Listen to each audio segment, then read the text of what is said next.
Hey everybody, how are you? Mike Watson here from Watson's Models. Yes, Watson's Models, new channel. I have a Watson's Wagons channel, which is all about World War II Jeeps and trucks and things that I'm working on. But those are 1/1 scale. And what I'm doing here is, as you can see behind me, playing around with 16 scale RC tanks. Most of them are hang along tanks. There's one from Toro. I have a Tongday, okay, Centurion that I'm working on, and I'll be doing a video on this one because it requires a lot of fit and finish, and you ought to be doing some research on it before you put things together, because the way that they have the instructions laid out, it's not accurate on everything. So we'll do a separate video on that, but I just wanted to introduce myself, Mike Watson, and I am a 56-year-old, almost retired dude. Spent some years in the military, and just like everybody else, worked my tail off and raised some children and get them the hell out of here. So the kids are gone, and of course the hobby is picked back up. And you know, I've been doing this stuff since I was, oh my gosh, since I was probably 10 or something. You know, grew up in Pontiac, Michigan, and we had a store called RC Hobbies just up the road on M59, and that's where I had my introduction to Tamiya kits. They were the standard back in those days, and Testors paints. So you can imagine, you know, being introduced to something you have never done it before. You get a nice Tamiya kit and you're blobbing on the enamel paints and you think you got a masterpiece, and you know, it looks like doo-doo, but you know, you do it, and it felt good and I enjoyed it, and I'm like, man, this kind of goes with my, you know, turning wrenches on vehicles. So it's just a way to express my creative side and take a break from reality.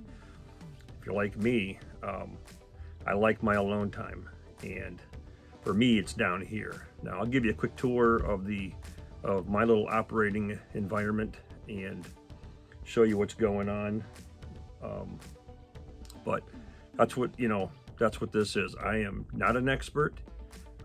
I have learned a lot of techniques and things from watching other people and their videos, and but I've come up with a couple of my own. I have some really interesting ideas for this Centurion, so stay tuned for that. I have some ideas that I think might work, and if it does, it'll set the RC environment on fire. So anyhow, let me flip the camera around and kind of give you a tour of what I'm dealing with here. So to start things off, this is my work area.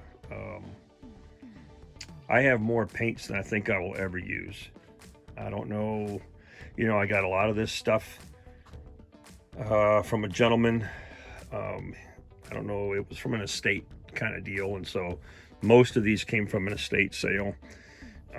About half of these Tamiya paints did, and I could tell you in the last year I have used this red and that orange and probably this German gray.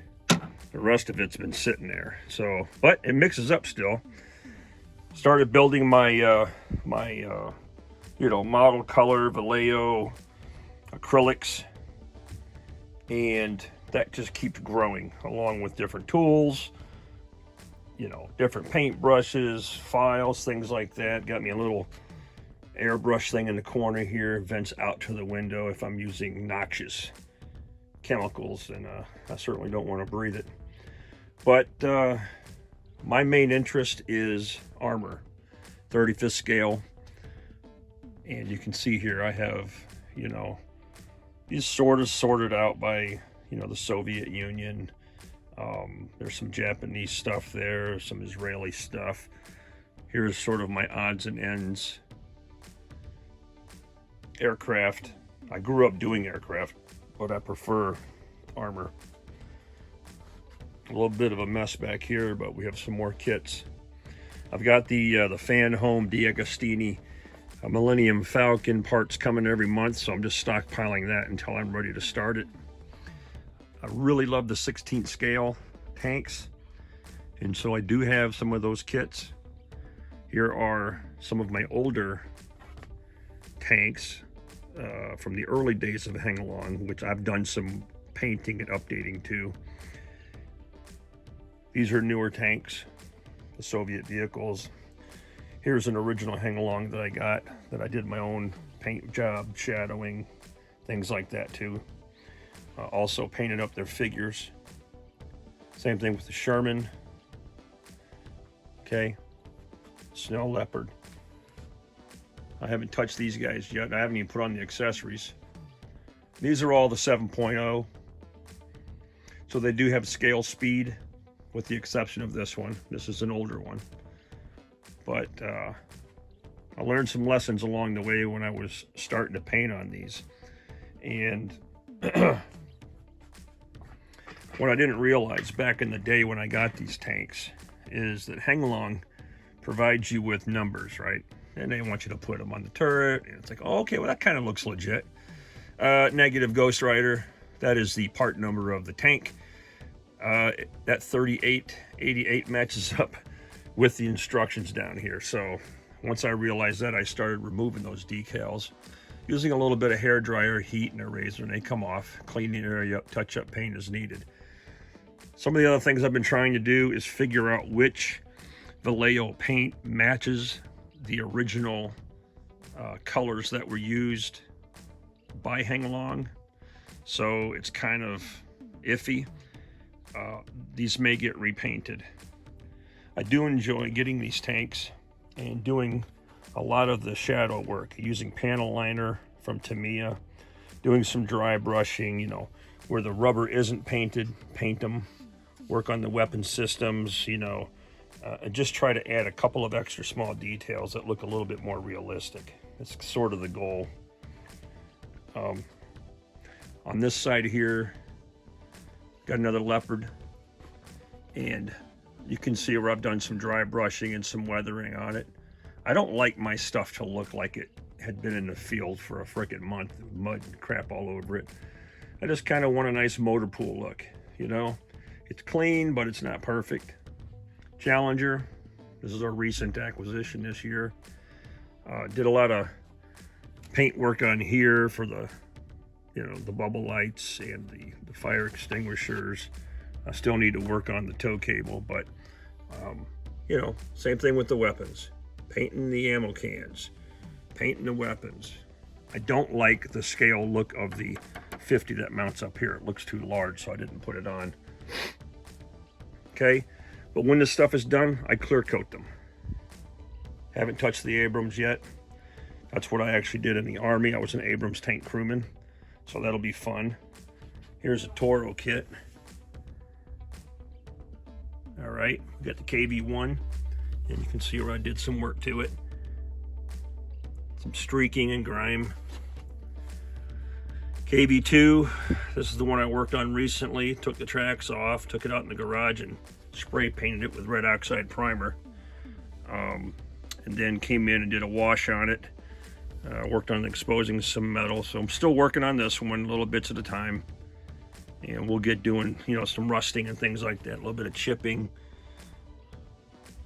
All right, there's a saw in there. I like how this Panther turned out.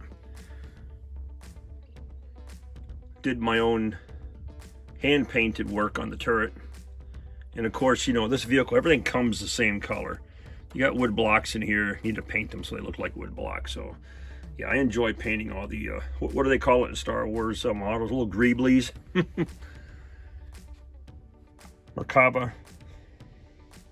This is a fun one to detail up. Actually, I misspoke. This is the 50 cal I was talking about, not the Challenger. This one here, it just doesn't look, it looks too large. So I gotta do some research.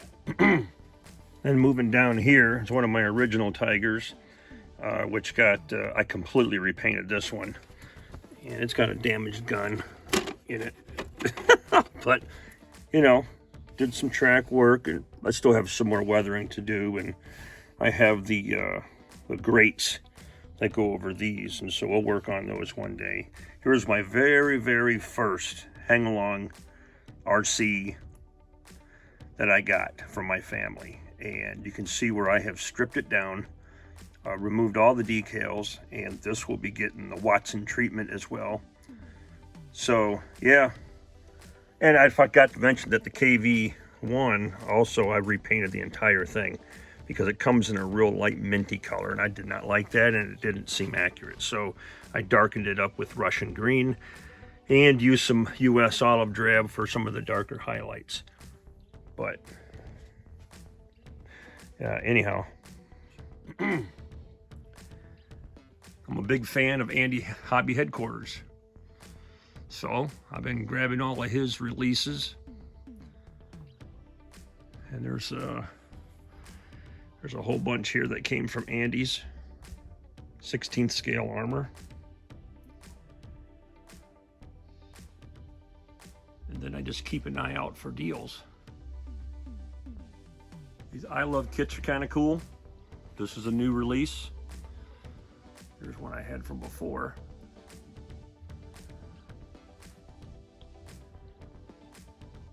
Trumpeter, Abrams. We'll get to that one day. I got some 6 scale vehicles as well. Here's some vehicles I'm working on for some friends. This one here is a combination with a 3D printed dump to mimic my friend Tim's truck. It look identical. I'm just waiting on decals to come in so we can customize it. Got a Mighty Mite here.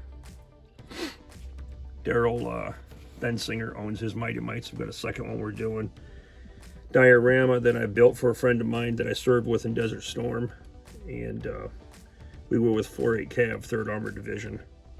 He was the commander for an M88.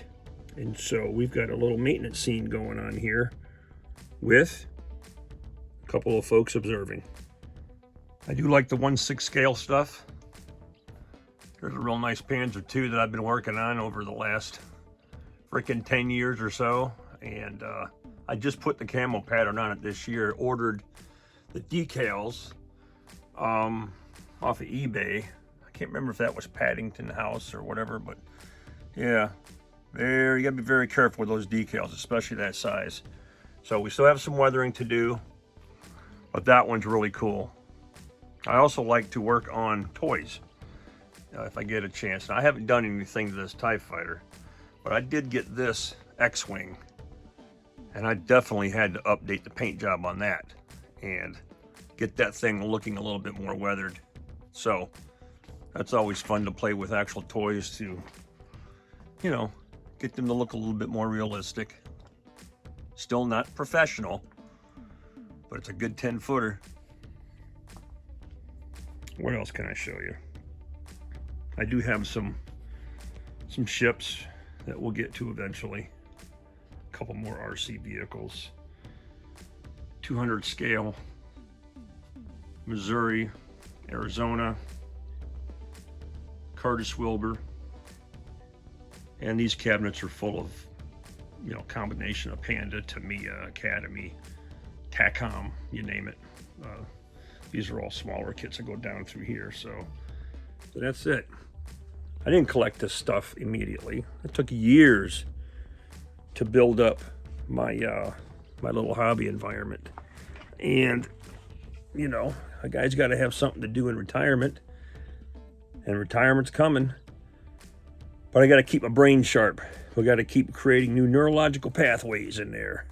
And the way I do it is by working on these vehicles. So I hope you stay tuned. Keep an eye out for upcoming videos. I may do some test drives and stuff out in the yard. But I think for now, I'm just going to kind of show you the work that I'm doing and how I made changes on things like this. Okay? These are fun. Thanks everybody for watching, and you know, don't worry, I'm not going to be on long diatribes like this for every video. I'll never come across as an expert, and everybody is welcome. So please, I hope you hit subscribe And I don't know what direction that subscribe button is, but it's somewhere. And, you know, stay tuned. We're going to do our best.